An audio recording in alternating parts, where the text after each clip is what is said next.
everyone, Dr. Dobson, and I'm just going to present a slideshow of a case that we did last week.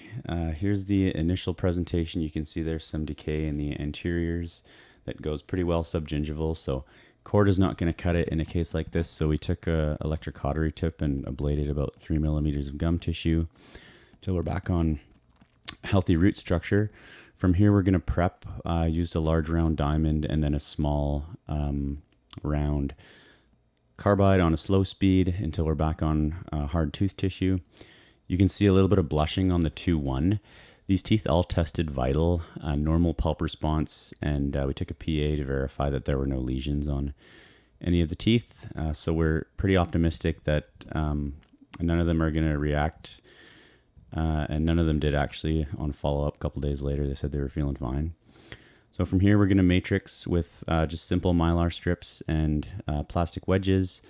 Going to use Fuji 2 Light Cure a 3.5 to restore. Etch for 5 seconds, rinse, dry, and then apply the material, overfill, trim back. There's the 2-1 restored.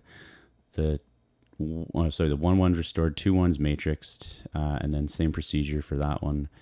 1-2's matrixed and then restored there. So Fuji 2 Light Cure looks good. It blends well. The margins don't stain. This is not an occlusal surface, so they're not going to wash out. It's very friendly to the pulp. We'll varnish them with Equia coat so that the surface feels smooth to the tongue. And these things are going to work great.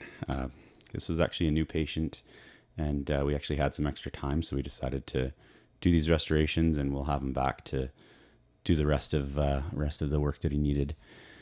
We'll also give him an electric toothbrush, high fluoride toothpaste, and tell them to reduce their sugary beverage consumption.